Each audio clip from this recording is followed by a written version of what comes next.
الحمد لله رب العالمين الحمد لله وسلام على عباده الذين اصطفى الحمد لله الذي أنزل على عبده الكتاب ولم يجعل له عوجا ربي أعوذ بك من همزة الشياطين وأعوذ بك ربي أن يحضرون بسم الله الرحمن الرحيم والشمس وضحاها والقمر إذا تلاها والنهار إذا جلاها والليل إذا يغشاها والسماء وما بناها والأرض وما طحاها ونفس وما سواها فألهمها فجورها وتقواها قد أفلح من زكاها وقد خاب من دساها। সম্মানিত সুধী দর্শক শ্রোতা আবাস প্রবাসের দিনী ভাই ভগ্নীগণ, আমরা আপনাদের সম্মুখে ধারাবাহিক আলোচনা করছি যাকাত সম্পর্কে। সেটা আলোচনা করতে গিয়ে আমাদেরকে আলোচনা করতে হচ্ছে যাকার মৌলিক বিষয়টাকে আপনাদেরকে বোঝানোর জন্য আমরা চেষ্টা করছি। সেটা হলো তাসকিয়া বা আত্মশুদ্ধি, এটার গুরুত্ব কতটুকু এই বিষয়ে আমরা আগে যদি অনুধাবন না করতে পারি তাহলে আমরা যাকাত বিষয়টা বুঝতে পারবো না। যাকাত বিষয়ে অনেক ধূম্রজাল আমাদের সমাজে তৈরি হয়েছে আসলে মৌলিক বিষয়গুলো আমাদের না জানা থাকার কারণে। তো আমরা আজকে কোরআনে কারীমের সূরা আশ-শামস 91 নম্বর সূরার 1 থেকে 10 বরং 11টা আয়াত আপনাদের সম্মুখে 1 থেকে 10-এর মধ্যে 11টা কসম উল্লেখ করেছে আল্লাহ রাব্বুল আলামিন। ইসলামের তাসকিয়ার গুরুত্ব অপরিসীম। আল্লাহ সুবহানাহু ওয়া তাআলা 11টি গুরুত্বপূর্ণ জিনিসের কসম করে বা শপথ করে যারা নফসের পবিত্র করে তাদের সফলতার কথা এবং যারা নফসকে অপবিত্র করে তাদের ব্যর্থতার কথা উল্লেখ করেছেন। তাহলে আমরা ইতিপূর্বে আপনাদেরকে জানিয়েছি যে কসম মানুষ কখন করে, আমরা কখন করি যখন কেউ কিছু বিশ্বাস করতে চায় না তখন তাকে বিশ্বাস দিলানোর ক্ষেত্রে কিন্তু আমরা কসম করে থাকি। তো আল্লাহ রাব্বুল আলামিনের কথা আমান আস্তাকু মিনাল্লাহি হাদিসা আমান আস্তাকু মিনাল্লাহি কিলা, সূরা আন-নিসায় 2 বার আল্লাহ বলছেন আল্লাহর থেকে সত্যবাদী আর কে হতে পারে। তো আসলে তো আমাদের বিশ্বাস যে আল্লাহ তো কোনো মিথ্যার আশ্রয় নেওয়ার মাআযাল্লাহ প্রশ্নই আসে না, তার কারণ তারপরে কোনো এমন শক্তি নাই যার প্রভাবে প্রভাবিত হয়ে তিনি মিথ্যার আশ্রয় নেবেন মাআযাল্লাহ। তো একদিকে তো আল্লাহ হচ্ছে সত্য বলেন, তো আল্লাহ সত্য বলেন তারপরেও এই সত্যকে বোঝানোর জন্য আল্লাহ রাব্বুল আলামিন নিজে কসম করেছেন কোরআনে বিভিন্ন স্থানে। তো এখানে আমরা দেখতে পাই এই সূরার ভিতরে সূরা আশ-শামস 11 নম্বর সূরা 1 থেকে 10-এর মধ্যে আল্লাহ 11টা কসম করছে। প্রথম কসম করছে আশ-শামস সূর্যের কসম, ওয়াদুহাহা এবং সূর্যের আলোর কসম। 3 নম্বর কসম করছে ওয়াল কামারি ইযা তালাহা চন্দ্রের কসম যখন তা সূর্যের অনুগামী হয়, পাছে পাছে চলে, এখান থেকে তিলাওয়াত আসছে। তারপরে 4 নম্বরে ওয়ান নাহারি ইযা তাজাল্লা কসম দিবসের যখন তা সূর্যকে প্রকাশ করে। 5 নম্বর হচ্ছে ওয়াল্লাইলি ইযা ইয়াকশাহা কসম রাতের যখন তা সূর্যকে ঢেকে দেয়। ইয়াকশা মানে যে অন্ধকার আচ্ছন্ন হয়, আচ্ছন্ন হয়ে ঢেকে দেয় আর কি। ওয়াসসামা এবং কসম আসমানের, ওয়ামা বানাহা এবং যিনি তা বানিয়েছেন তার কসম। ওয়াল আরদি এবং কসম জমিনের, ওয়ামা তহাহা এবং যিনি তা বিস্তৃত করেছেন তার কসম। ওয়ানাফসি এবং কসম নফসের, ওমা সাওয়াহা এবং যিনি তা সুষম করেছেন তার কসম। এরপরে আল্লাহ বলছেন কদ আফলাহা মান যাক্কাহা ওয়া কদ খাবা মান দাসসাহা, নিঃসন্দেহে সে সফলতা বা সফলকাম হয়েছে যে নফসকে পরিশুদ্ধ করেছে এবং সে ব্যর্থ হয়েছে যে তার নফসকে কলুষিত করেছে। তাহলে এখানে বিষয়টা সম্পূর্ণ আল্লাহ পাক এতগুলো কসম খেয়ে যে জিনিসটাকে বলছে তার গুরুত্বটা কত এখানে সহজে অনুমান করা যায় যে নফসের পরিশুদ্ধতা আর নফসের কলুষতা এটা হচ্ছে একটা গুরুত্বপূর্ণ বিষয়, যার কারণে সফলতা আর বিফলতা নির্ভর করছে। আপনার সফলতা এবং আপনার জীবনের যাকে বলে আর কি ক্ষতি, এটা নির্ভর করছে আপনার নফসের পরে। তো এই বিষয়টাকে গুরুত্ব দিয়ে বোঝানোর জন্য আল্লাহ সুবহানাহু ওয়া তাআলা 11টি বিষয়ের কসম করে তারপরে আমাদেরকে বলছে এই কথাগুলো। তাহলে আমাদেরকে বুঝতে হবে প্রথমে হচ্ছে আমাদেরকে তাসকিয়া, তারপরে অন্য কিছু। যেহেতু এটাকে আল্লাহ গুরুত্ব দিয়েছেন, তো আমাদেরকে এটাকে যদি আমরা গুরুত্ব না দিই, সমাজে আমরা এটাকে গুরুত্ব না দিয়ে যেসব বিষয়ে গৌণ বিষয়, সেসব বিষয় নিয়ে আমাদের স্কলাররা কথা বলে, আর এইগুলো নিয়ে আমরা বেশি বাড়াবাড়ি করছি। আমাদের গ্রুপগুলো নিয়ে সব মানে অপ্রয়োজনীয় বিষয় নিয়ে চর্বিত চর্বণ হচ্ছে, কিন্তু যেটা প্রয়োজনীয়, যেটা অত্যন্ত গুরুত্ব বহন করে, সেটা আমাদের গুরুত্বে আসতেছে না। তো আল্লাহ সুবহানাহু ওয়া তাআলা সালামুন আলা রসুলকে পৃথিবীতে পাঠানোর আগেই, অর্থাৎ রসুলদেরকে, রসুল প্রেরণের ধারাকে আল্লাহ রাব্বুল আলামিন অব্যাহত রেখে যে কথাটা নবীদের থেকে অঙ্গীকার নিয়েছিলেন কোরআনে কারিমে, এটাকে আল্লাহ রাব্বুল আলামিন কোট করেছেন। কেন নবীদের থেকে এই অঙ্গীকারটা নিলেন? মূলত এর কারণও ছিল তাসকিয়া। দেখেন, আমি আপনাদের সম্মুখে 3 নম্বর সূরা আল ইমরানের 81 নম্বর আয়াতটা আবৃত করছি। আল্লাহ বলছেন, ওয়াইদ আখাযাল্লাহু মিসাকা আন-নাবিয়্যিন লাম্মা আতাইতুকুম মিন কিতাবি ওয়াল হিকমাতি সুম্মা জাআকুম রাসূলান মুসাদ্দিকাল লিমা মাআকুম লাতুমিনুন্না বিহি ইলা আখিরিল আয়া। একটা বড় আয়াতে আল্লাহ সুবহানাহু ওয়া তাআলা বলছেন, আর স্মরণ করো। স্মরণ করেছেন কি? আল্লাহ। আর স্মরণ করো যখন আল্লাহ নবীদের অঙ্গীকার নিয়েছেন। তার অঙ্গীকার নিচে কাদেরকে খেয়াল করতে? নবীদেরকে। আমি তোমাদেরকে যে কিতাব ও হিকমা দিয়েছি, খেয়াল করেন, কিতাব ও হিকমা দিয়েছি। নবীদেরকে দিয়েছে কি? কিতাব এবং হিকমা। অথবা তোমাদের সাথে যা আছে, আমাদের কাছে পূর্বে থেকে কিতাব দেওয়া হয়েছে, এটা ছিল, এটাই বোঝা যাচ্ছে এখান থেকে।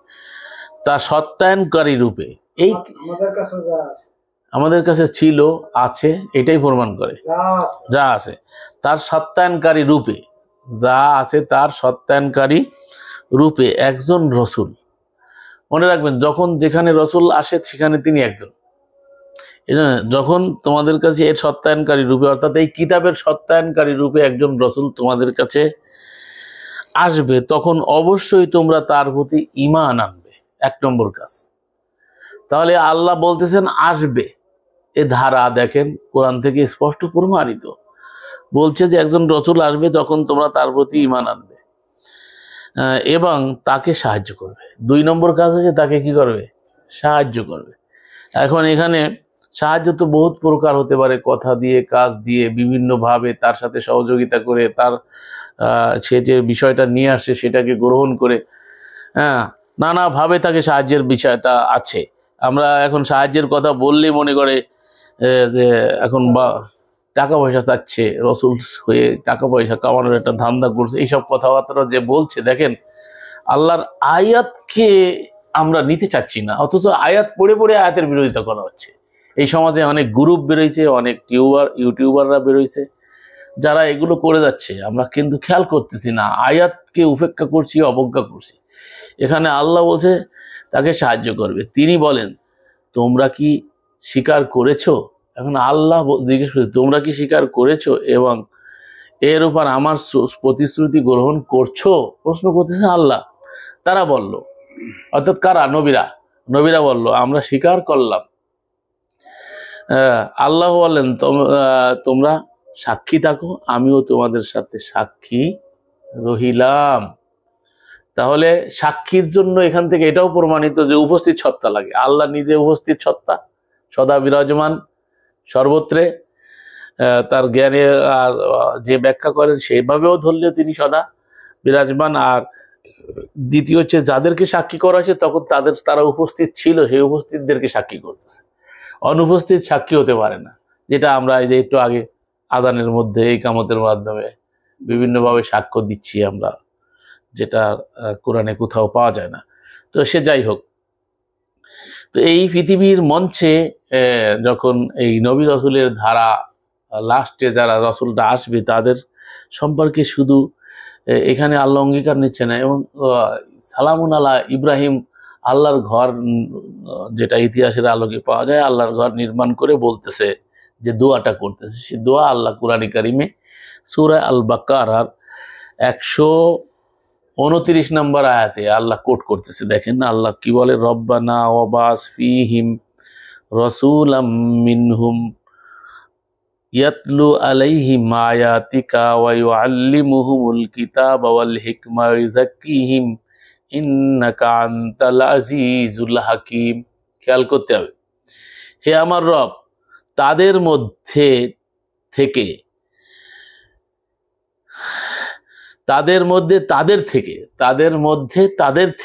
একজন রসুল প্রেরণ করুন। দোয়া করতেছে যে তাদের প্রতি আপনার আয়াত সমূহ তিলাওয়াত করবে। এই তাদের কারা? যারা যুগে যুগে আসবে তাদের মধ্য থেকে। ইব্রাহিম দোয়া করছে তাদের মধ্য থেকে তাদের জন্য একজন রসুল প্রেরণ করুন। তাহলে এখানে একজন বলছে মানে কি, যখনই যেখানে সে থাকবে তখন সেখানে কি একজন। এখন এখানে এই যে গ্রামারের চক্রান্তে পড়ে মানুষ ভুল করে, গ্রামার দিয়ে কোরআন নাজিল হয় নাই। গ্রামার দিয়ে সব জায়গায় কোরআন বোঝা যাবে না। অনেক ক্ষেত্রে এক বচনকে বহু বচনের হিসেবে, অনেক জায়গায় বহু বচনকে আল্লাহ আমরা ব্যবহার করেছে, আল্লাহ আমরা দিয়ে আল্লাহকেই বোঝানো হয়েছে। তো এগুলো আমাদেরকে বুঝতে হবে। এবং তাদেরকে কিতাব ও হিকমা শিক্ষা দিবে। এক নম্বরকে তিলাওয়াত করবে। তাদের মধ্য থেকে রসুল প্রেরণ, রসুলের কাজ কি বলে দিচ্ছে, সে যেন তা আল্লাহর কিতাব তিলাওয়াত করবে এবং তাদেরকে কিতাব ও হিকমা শিক্ষা দেবে। তাহলে শিক্ষা দেবে কে? শিক্ষক ছাড়া শিক্ষা দিতে পারে? কিতাব নিজে এসে নিজে শিক্ষা দেবে? অনেকে কিতাবকে রসুল বলতেছে, মাআযাল্লাহ, এটা কি করে সম্ভব? কিতাবকে শিক্ষা দিতে বলছে, কিতাবকে শিক্ষা দেয় নাকি? এই কোন মানে মানে কি বলবো এদেরকে? আয়াত বুঝতেও চায় না, স্পষ্ট আয়াতকে। তাদেরকে কি করবে? কিতাব ও হিকমা শিক্ষা দেবে এবং তাদেরকে পবিত্র করবে। এই যে জাকাত করবে। আমরা কিন্তু জাকাত নিয়ে আলোচনা করতেছি, জাকাতের জাকা নিয়ে, জাকাত যেখান থেকে আসছে সেইটা নিয়ে, যেহেতু এগুলো ভূমিকা স্বরূপ আলোচনা করে যাচ্ছি। এরপরে আমরা জাকাত কেমনে, কিভাবে, কাকে দিতে হবে, এগুলো নিয়ে বিস্তৃত আলোচনায় আসবো। এই জন্য আমাদের দর্শকরা ধৈর্যচ্যুত হলেও আমরা এমনভাবে আলোচনা করতে পারবো না যে এগুলো প্রশ্নবিদ্ধ থেকে যায়। এজন্য আমরা ধারাবাহিকভাবে আলোচনা করে যাচ্ছি। আবার আলোচনা আপনারা বেশি দীর্ঘক্ষণও চান না, অল্প সময় চান, এই জন্য আমরা 30 মিনিটের মধ্যে শেষ করার চেষ্টা করব। এরপরে আমরা ধারাবাহিকভাবে জাকাতের আলোচনা আপনাদের সামনে নিয়ে আসবো। জাকাত কে, কেমনে, কাকে, কিভাবে দিতে হবে। তো সাথে সাথে আমরা এই গলত ফাহামি যেটা আছে আমাদের সমাজে, জাকাত বলতে কোনো মালের সাথে সম্পর্ক রাখে না, সেই ভুল ধারণাটারও অপনোদন ইতিপূর্বে আমরা কয়েক পর্বে আলোচনা করেছি। এবার যেহেতু আমরা ধারাবাহিকভাবে আলোচনায় আসতেছি পঞ্চস্তম্ভ নিয়ে, সেটা আমরা ইনশাআল্লাহ রহমান আপনাদের সামনে তুলে ধরবো। তো আল্লাহ বলছে, নিশ্চয়ই আপনি পরাক্রমশালী প্রজ্ঞাময়। সূরা আল বাকারা 229 নম্বর আয়াত। এই আয়াতে তাসকিয়ার বিষয়টি, অর্থাৎ আত্মশুদ্ধির বিষয়টি শেষে উল্লেখ করা হয়েছে। খেয়াল করেন, তাসকিয়ার বিষয়টি শেষে উল্লেখ করছে। ওয়ায়ুযাক্কিহিম, প্রথমে কি কইছে? ইয়াতলু আলাইহিম আয়াতিকা ওয়া ইউআল্লিমুহুল কিতাবা ওয়াল হিকমা ওয়ায়ুযাক্কিহিম, অর্থাৎ তাসকিয়ার কথাটা শেষে আসছে। তার আগে আয়াতসমূহ তিলাওয়াত করা ও কিতাব ও হিকমতের তালিম দেওয়া পূর্বে উল্লেখ করা হয়েছে। অথচ নিয়ম হলো আগে পরিষ্কার পরিচ্ছন্ন করা, তারপর তালিমের মাধ্যমে নতুন করে সজ্জিত মণ্ডিত করা। এটা হচ্ছে নিয়ম, যেটা একটু আগে আমরা বলেছিলাম গত পর্বে। যেখানে একটি পুরাতন বিল্ডিং এর রং করতে হলে প্রথমে পুরাতন রং ঘষে মাইজে মুছে পরিষ্কার করতে হয়, তারপর নতুন রং করতে হয়, তাহলে রং মজবুত হয় ও স্থায়ী হয়। এই কারণেই সালামুন আলা ইব্রাহিম দোয়ার জবাবে, এই যে দোয়া, ইব্রাহিম কিন্তু দোয়া করছেন, সেই দোয়ার জবাবে আল্লাহ রাব্বুল আলামিন আয়াত নাযিল করতেছে। সেই আয়াতে আল্লাহ কি বলতেছেন? এটা হলো 62 নম্বর সূরা 2 নম্বর আয়াতে আল্লাহ রাব্বুল আলামিন এই আয়াতে তাজকিয়াকে আগে আনছে, অর্থাৎ আত্মশুদ্ধিকে। আল্লাহ যখন বলতেছে, এটা ইব্রাহিম দোয়া করছে, তাজকিয়াকে লাস্টে নিয়ে এসে, আর আল্লাহ যখন এই হুকুমটা দিচ্ছে, এখন দোয়া করছে, প্রতিফল যেটা আল্লাহ বয়ান করতেছে, সেখানে কিন্তু তাজকিয়া, আত্মশুদ্ধি, পরিচ্ছন্ন হওয়া বা পরিশুদ্ধ হওয়াটাকে আল্লাহ আগে নিয়ে আসছে। দলিলটা দেখেন 62 নম্বর সূরার 2 নম্বর আয়াতে আল্লাহ বলছে, হুয়াল্লাযী বা'সা ফিল উম্মিয়িনা রাসূলাম মিনহুম ইয়াতলু আলাইহিম আয়াতিহি ওয়া ইউযাক্কিহিম ওয়া ইউআল্লিমুহুমুল কিতাবা ওয়াল হিকমা ওয়া ইন কানু মিন ক্বাবলু লাফি দালালিম মুবিন। মহান আল্লাহ বলছে, তিনি উম্মিদের মধ্যে, উম্মি দ্বারা এখানে বলা হয়েছে, অনেকে বলেন নিরক্ষর, বলে নিরক্ষর না, যার কিতাবের জ্ঞান নাই, এক কথায় মাঝে একজন রসুল পাঠিয়েছেন তাদের মধ্য থেকে, যে তাদের কাছে তেলাওয়াত করে আয়াতসমূহ, তাদের পবিত্র করে। এখানে দেখেন পবিত্র করার বিষয়টা আগে আসছে, এবং তাদেরকে শিক্ষা দেয় কিতাব ও হিকমা, যদিও ইতিপূর্বে তারা স্পষ্ট গুমরাহিতে ছিল। তো গুমরাহিতে ছিল বিধায় তো রসুল এসে তাদের গুমরাহি দূর করার জন্য কিতাবে হিকমা দিয়ে তাদেরকে আগে তাজকিয়া করবে, পরিশুদ্ধ করবে, তারপরে তাদেরকে কিতাব ও হিকমা শিক্ষা দেবে। তাহলে বোঝা যাচ্ছে যে যাক্কাত যতক্ষণ না হয়, যাক্কাত না হইলে, পবিত্র পরিশুদ্ধ না হওয়া পর্যন্ত এই কিতাব ও হিকমা ভিতরে ঢোকে না। এই জন্য আল্লাহ অন্য জায়গায় বলছে লা ইয়ামাসসুহু ইল্লাল মুতাহহারুন, পবিত্ররা ছাড়া এটাকে স্পর্শ করতে পারে। স্পর্শ করতে মানে কি, এর পড়বে, কিন্তু ওর যে ডিফে, ওর যে বিধান, সেই বিধানকে স্পর্শ করতে পারবে না। ওই বিধান মোতাবেক চলার মতো যোগ্যতা তার তৈরি হবে না। হাফেজে কোরআন হবে, মুখস্থ পড়বে, আলেম হবে, কোরআনের শব্দের অর্থ জানবে, পড়ে যাবে, কিন্তু কোরআনের হিদায়াত পাবে না। এই বিশাল মানে কঠিন একটা বিষয় আল্লাহ সুবহানাহু ওয়া তাআলা স্পষ্ট করে আমাদেরকে বলেছে। অপার আর একটা আয়াতে আল্লাহ রাব্বুল আলামিন একইভাবে কোরআনে কারিমের 3 নম্বর সূরা আল ইমরানের 164 নম্বর আয়াতে বলছে, লাকাদ মান্নাল্লাহু আলাল মুমিনিনা ইয বাসা ফীহিম রাসূলাম মিন আনফুসিহিম ইয়াতলু আলাইহিম আয়াতিহি ওয়া ইউযাক্কিহিম ওয়া ইউআল্লিমুহুমুল কিতাব ওয়াল হিকমা ওয়া ইন কানু মিন ক্বাবলু লাফি দালালিম মুবিন। অবশ্যই আল্লাহ মুমিনদের উপর অনুগ্রহ করেছেন। কি অনুগ্রহ করেছেন? যখন তিনি তাদের মধ্য থেকে তাদের প্রতি, খেয়াল করতে, তাদের মধ্য থেকে তাদের প্রতি একজন রসুল পাঠিয়েছেন।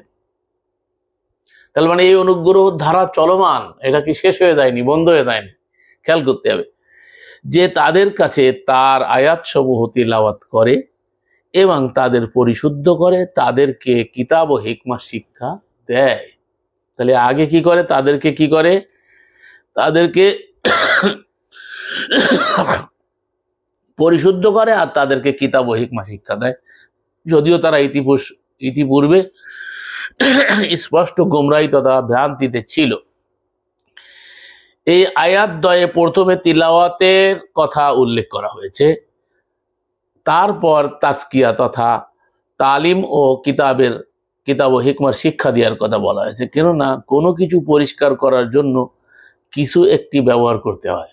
এখানে হিকমতটা বুঝতে হবে যে আপনি যদি কোনো কিছু পরিষ্কার করতে চান, বিল্ডিং পরিষ্কার করতে চান, তাহলে কি করে? যে লোহার রেত দিয়ে কি করে? বিল্ডিংটারে পরিষ্কার করতে হয়। যেমন কাপড়ের ময়লা, শরীরের ময়লা দূর করার জন্য সাবান ব্যবহার করা হয়, লোহার জং পরিষ্কার করার জন্য রেত ব্যবহার করে থাকি আমরা।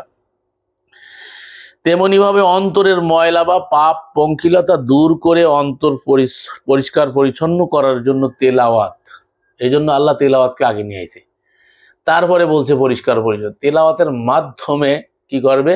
রসুল পবিত্র করবে, পরিশুদ্ধ করবে। আয়াত হলো রেত বা সাবান স্বরূপ এই তিলাওয়াত। এর কারণে প্রথমে তেলাওয়াতের আয়াতের কথা উল্লেখ করা হয়েছে, অথবা তেলাওয়াতের মাধ্যমে যখন অন্তর পরিষ্কার পরিচ্ছন্ন হয়ে যায় তখন নতুন রং করা হয়। আর তা হলো তালিম, কিতাব ও হিকমা। তখন তালিম করলে, তখন এই যে আমরা তালিম করতেছি, তালিমটা আপনার ধরবে তখন যখন ভিতরের জংটা আপনার পরিষ্কার হবে। তাটা হবে কিসের মাধ্যমে? তিলাওয়াতের মাধ্যমে। ইয়াতলু আলাইহিম আয়াতিকা। এ কারণে তালিমে কিতাব ওয়ালা হিকমাকে শেষে উল্লেখ করা হয়েছে। এতেও তাজকিয়ার গুরুত্ব প্রমাণিত হয়।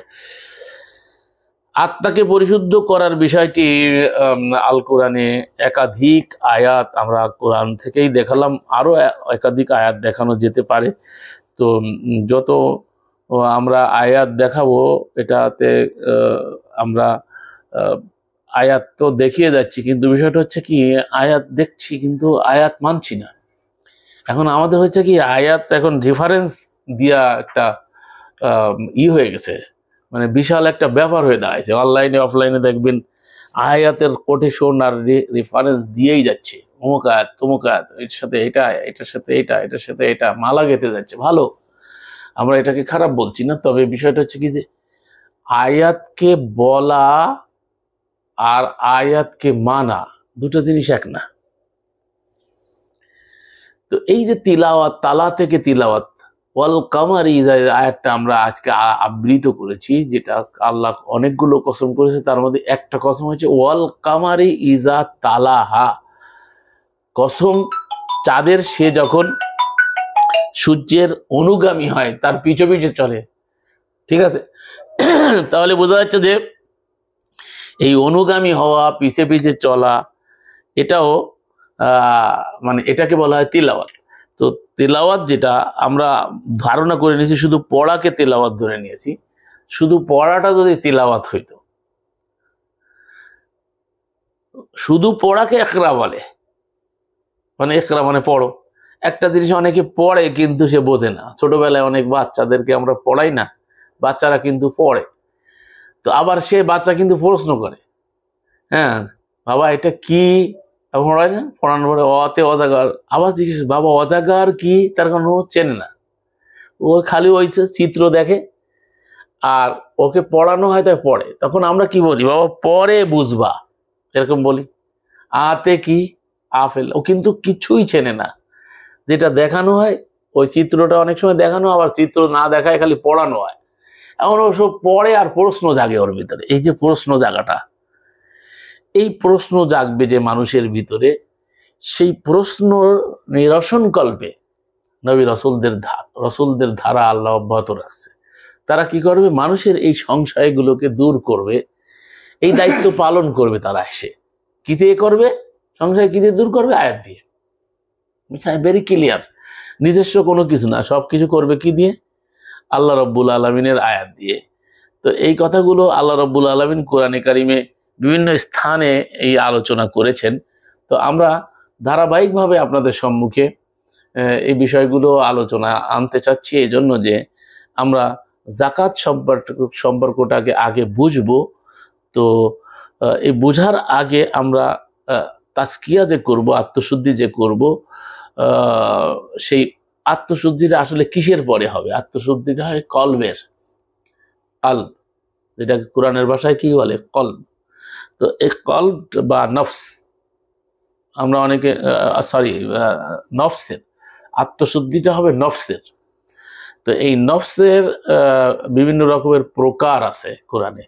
তো আমরা সাধারণত 3 প্রকারের নফস সম্পর্কে কোরআনে পেয়ে থাকি। তার আবার বিভিন্ন ভাগ আছে, বিভিন্ন কর্মকাণ্ডের কারণে ভাগ।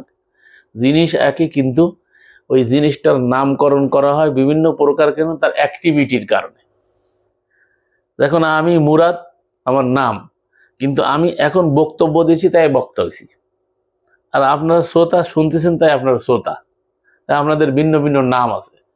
তো ঠিক এরকমই আল্লাহ রাব্বুল আলামিন তার অ্যাক্টিভিটির কারণে বিভিন্ন নামে উল্লেখ করেছেন। যেমন একটা নাম হচ্ছে নফসে মুতমাইন্না, প্রশান্ত স্থির মন। আর এটা হচ্ছে নফসে লাওয়ামা, এটা হচ্ছে আত্মসমালোচক মন, অর্থাৎ যেটাকে ট্রাফিকের সিগন্যাল দিয়া কাজ করে যেটা। আর এটা হচ্ছে নফসে আম্মারা, যেটা মন্দ প্ররোচনাকারী মন, মানে মন্দ দিকে সবসময়ের জন্য ধাবিত করে। কোরআনে আল্লাহ রাব্বুল আলামিন এই 3টা নফসের উল্লেখ করেছেন। তো এই 3টা নফসের মধ্যে একটা নফস সিগন্যাল দেয়, আর একটা নফস কি করে, সবসময়ের জন্য খারাপ দিকে প্ররোচিত করে। তো যখন খারাপ দিকে প্ররোচিত করে, তো এটা খারাপ, এটা ওই নফসটা বলে দেয়, নফসে লাওয়ামা বলে দেয় যে এটা কাজটা কিন্তু ভালো না, এটা করো না। তো সে যদি ওই নফসে লাওয়ামার সিগন্যাল পাইয়ে থেমে যায়, তো থেমে গেলে সে কি করে, ওই থেমে যাওয়াটা হচ্ছে সে মুতমাইন হয়ে গেল। ওর পরে যদি সে থেমেই থাকে সবসময়ের জন্য, বারবার কিন্তু এই যুদ্ধ চলতে থাকে ভিতরে, আমাদের ভিতরের 24টা ঘন্টা শয়নে স্বপনে, এমনকি স্বপ্নের মধ্যেও কিন্তু এগুলো কাজ করে। এই জন্য হরেক রকমের ভালো মন্দ স্বপ্ন আসে। তো সারাদিন যা খেয়াল করি সেটা আবার স্বপ্নের মধ্যেও অনেকে দেখে। তো এই জন্য আমাদের এই প্রতিটা মুহূর্তে কিন্তু আমাদের জিহাদ চলতেছে। আমরা যে জিহাদের কথা বলি, জিহাদ চলতেছে। তো এই জিহাদ যে বলছিলাম না, আজকেরা বলতেছিলাম আমাদেরকে শহীদ, আমরা অনেকে ধারণা করি যে মরে গেলেই শহীদ হয়। আর এই ধারণাটা আমাদেরকে দেওয়া হয়েছে, নিহত হয়ে গেলে শহীদ হয়, যারা আল্লাহর পথে নিহত হয় তাদেরকে মৃত বলে না। তো এটা আল্লাহ মৃত বলে না বলেছে, কিন্তু তাদেরকে আল্লাহ শহীদ বলে নাই। শহীদ কারা আমরা যদি কোরআনে একটু দেখি, আয়াতটা দেখানোর লোভ সংবরণ করতে পারছি না, আমরা একটু দেখি। এটা হচ্ছে 57 সূরা আল হাদিদের 19 নম্বর আয়াতে আল্লাহ রাব্বুল আলামিন স্পষ্টভাবে বলেছে শহীদ কারা। আমরা মৃত মরে যায় এই জন্য শহীদ হয়ে যাচ্ছি। আমরা দেখেন না হাত এরকম করে দেয়, আজকে এটা তো একটা হয়ে গেছে, দলিল হয়ে গেছে, অমুক শহীদ, তো শহীদকে বিক্রি করে খাচ্ছি আমরা। আমাদের সমাজে শহীদের রক্তে এইসব কথাবার্তা আমরা যে বলতেছি, আর শহীদ হওয়ার জন্য আমরা অনেকেই মানে নিজেরা চেষ্টা করি যে কোথায় যুদ্ধ লাগে। এখন গাজায় যুদ্ধ হচ্ছে, অনেকে চলে যাচ্ছে, অনেকে কি জানি বলে, ওই সময় যখন যুদ্ধ হলো, কি জানি বলে ওই জায়গায়, যে কোন জায়গাটা ওটা, তখন অনেকেই চলে গেল, সিরিয়া না কোথায় জানি চলে গেল। দেখলাম অনেকে আমাদের সাথী যারা পরিচিত জন ছিল তারা ওখানে যায় অনেকে শহীদ হয়ে গেছে। আবার দেখেন যে এই কাশ্মীরে যে আবার কালকে দেখলাম যে দারুল উলুম দেওবন্দ পর্যন্ত ভাঙ্গার উস্কানি দিচ্ছে। এই যে আমাদের হিন্দুত্ববাদী যারা আপনার কঠোর হিন্দুত্ববাদী, তারা দারুল উলুম দেওবন্দ এখন ভাঙবে। আগে তো ওই যে মসজিদ ভাঙছে, বাবরি মসজিদ, এখন তারা আন্দোলন করতেছে যে এখান থেকে ওই যে গজওয়াতুল হিন্দের যে হাদিস আছে, সেই হাদিসের কি ওদের ওয়েবসাইটে পাইছে। দেখেন এই একটা হাদিসে একটা ইতিহাসকে শেষ করে দিচ্ছে। এটা কতবার গজওয়াতুল হিন্দ হয়েছে, মানে এরা সবাই বলে যে অমুক যুদ্ধ গজওয়াতুল হিন্দ হয়েছে, তমুক গজওয়াতুল হিন্দে বিজয়ী হবে। তো একটা যুদ্ধে তো যেতে নাই, সব তো ইংরেজদের বিরুদ্ধে যুদ্ধ হয়েছে। মাল্টার জেলের ভিতরে সমস্ত ওলামায়ে দেওবন্দরা, তাদেরকে কষ্ট দেওয়া হয়েছে মাল্টার জেলের ভিতরে বিভিন্ন রকমের। তো এই যে বিষয়গুলো আমরা জেনে আসতেছি, তো এটাকে আসলে কি শহীদ বলে নাকি? আমরা তো শহীদ বলে একেবারে ফানা হয়ে যাচ্ছি। যারা আল্লাহর পথে নিহত হয় তাদেরকে শহীদ বলতেছি আমরা। আসলে শহীদ কাকে বলে আমরা কোরআন থেকে জানবো। আমরা কিন্তু মৃত্যু ব্যক্তিকে শহীদ জানতাম, এ যাবত আমাদের ধারণা ছিল মরে যাওয়ার পরে শহীদ হয়। তো শহীদ মানে সাক্ষ্য থেকে শহীদ, তো মরে যাওয়ার পরে সাক্ষ্য দেবে কি করে, এটাও আমার বুঝে আসে না। আমার হয়তো বুঝের ভুল থাকতে পারে। তবে আমি কোরআনের একটা আয়াত আপনাদেরকে আজকে দেখাচ্ছি, আপনারা দেখেন শহীদ কাকে বলে। আল্লাহ শহীদের পরিচয় দিয়েছেন। এটা হচ্ছে সূরা আল হাদিদ 57 নম্বর সূরা 19 নম্বর আয়াত। আল্লাহ বলছে ওয়াল্লাযীনা আমানু বিল্লাহি ওয়া রাসূলি উলাইকা হুমুস সিদ্দিকুন ওয়াশ শুহাদা ইনদা রাব্বিহিম লাহুম আজরুহুম ওয়া লাহু ওয়া নূরুহুম ওয়াল্লাযীনা কাফারু ওয়া কাযযাবু বিআয়াতিনা উলাইকা আসহাবুল জাহিম। আমি একজন প্রসঙ্গক্রমে বলি, একজন বড় মুজাহিদ যে শহীদ হয়ে গেছে অলরেডি, তাকে মেরে ফেলা হয়েছে, শহীদ করে দেওয়া হয়েছে, ফাঁসি দেওয়া হয়েছে। এসব লোকদের সাথে যখন আমি এই জিহাদের অপব্যাখ্যা নিয়ে তাদের বিরুদ্ধে কথা বলছি, তখন বলে যে আপনি কি শহীদি তামান্না রাখেন না? আমাকে বলছে জিহাদে করে শহীদ হইতে চান না? তো ওই যে গান গায়, শহীদি জীবন যদি ভাবতে তুমিও খোদার পথে লড়তে। তার মানে খোদার পথে লড়া মানে মারামারি করতে হবে, কাটাকাটি করতে হবে, তাহলে শহীদ হওয়া যাবে, এই ধারণা। তো আমি তাকে এই আয়াতটা যখন দেখালাম, সে আসমান থেকে পড়ছে, কয় যে তাহলে এতদিন আমরা তো এই আয়াত আমাদের সামনে কখনো আসে নাই, ভাবতেও পারেনি তারা। মানে সে জিহাদে জীবন দেওয়ার জন্য প্রস্তুত, আর আসলেও মারাও গেছে, শেষ পর্যন্ত তাকে মেরে ফেলছে। তো সে মনে করছে তো শহীদ হয়ে গেছে। এরকম অনেক শহীদ হয়ে গেছে আমাদের বাংলাদেশে, অনেক শহীদ আছে। রতন সিংহ শহীদ তো আছে, এগুলো আমাদের দেখতে পারবেন বিভিন্ন জনে যারা শহীদ হয়ে গেছে, তাদের নাম ফলক মেন ফলক আছে। আর এখন শহীদদের রক্তকে বৃথা যেতে দেব না, বাংলাদেশে আবার যে শহীদ হয়েছে যারা, তাদেরকে নিয়ে তো কথা হচ্ছে এখন। যাই হোক, আমরা কোনো রাজনৈতিক কথা বলতে চাচ্ছি না, আমরা খালি কোরআন থেকে জানতে চাচ্ছি শহীদ কাকে বলে। শহীদ কাকে বলে দেখেন, আল্লাহ বলছে যারা আল্লাহ ও তার রসুলে ঈমান আনে, বিশ্বাস স্থাপন করে বা নিরাপত্তাকামী হয়, তাহারাই তাদের প্রতিপালকের নিকট সিদ্দিক ও শহীদ। ইসলামী ফাউন্ডেশনের অনুবাদ শোনাচ্ছি আপনাদেরকে। আল্লাহ স্পষ্ট করে বলেছেন ওয়াল্লাযীনা আমানু, এবং যারা আমানু ঈমান আনে কিসে, বিল্লাহে আল্লাহতে, ও রসুলিহি এবং রসুলে। তা রসুল নাই, তা বিশ্বাস করবেন কি? বিশ্বাস করতে বলে সাক্ষ্য দেবেন রসুলে, শাহাদা দেবেন রসুলের নামে, তো উপস্থিত নাই, খালি আজানে কইতেছেন সাক্ষ্য দিচ্ছি কিন্তু উপস্থিত সত্তা নাই। আল্লাহ বলছে উলাইকা হুমুস সিদ্দিকুন, এরাই হচ্ছে সত্যবাদী ইমানের দাবিতে, এবং শুহাদা ইনদা রাব্বিহিম, এরা হচ্ছে শহীদ তাদের রবের নিকট। তাহলে এমনি আমরা যাদেরকে শহীদ বলি বলতে পারি, কিন্তু আল্লাহর কাছে শহীদ হইতে গেলে কি, আল্লাহ রসুলে বিশ্বাস স্থাপন করে যারা, তারাই তাদের রবের কাছে সিদ্দিক ও শহীদ, তারা ইমানের দাবিতে সত্যবাদী। আয়াতটা অনেকেই মনে হয় জানে না, আমরা এই স্পষ্ট আয়াতটাকে আমরা কখনো খেয়াল করিনি। তো যারা এই পদে শহীদ হয়ে যাচ্ছে, নিজের জীবন দেওয়াটারে শহীদ মনে করছে, এরকম কোনো আয়াত আমি খুঁজে পাইনি যে মারা যাইতে হবে শহীদ হওয়ার জন্য, বরং জীবিত শহীদ হওয়া যায়। এই আয়াত আজকে আপনাদের সামনে স্পষ্ট করে বলে দিলাম, একটু নিজেরা পড়ে দেখবেন। আল্লাহ বলছেন লাহুম আজরুহুম ওয়া নূরুহুম, তাহাদের জন্য রহিয়াছে তাদের প্রাপ্য পুরস্কার ও জ্যোতি, যে জ্যোতি দিয়ে দেখা যায়, আলো না হলে তো দেখা যায় না।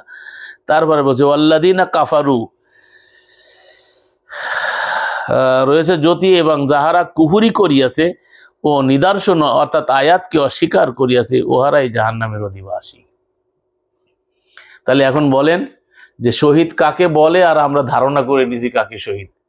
তো তাসকিয়া আত্মশুদ্ধিকে জানতে হবে, না জানলে আমরা জাকাত বুঝতে পারবো না। সম্মানিত সুধী দর্শক শ্রোতা, আবাস প্রবাসের দিনী ভাই ও ভগ্নীগণ, সংক্ষিপ্ত পরিসরে আমরা আজকে তাসকিয়া আলোচনা এখানে শেষ করছি। তাসকিয়ার সাথেই আমাদের জাকাত জড়িত। পরবর্তী পর্যায়ে আমরা আপনাদের সম্মুখে জাকাত কাকে কেমনে কিভাবে দিতে হবে এটা আপনাদের ধারাবাহিক দেখার আমন্ত্রণ রেখে মুসলিম উম্মাহকে সাবস্ক্রাইব করুন, অন্যের কাছে দাওয়াতকে পৌঁছে দেন, এই উদ্যত্ত আহ্বান রেখে আজকে এখানে শেষ করছি। আল্লাহ রাসূলিল্লাহ বালাগুল মুবিন।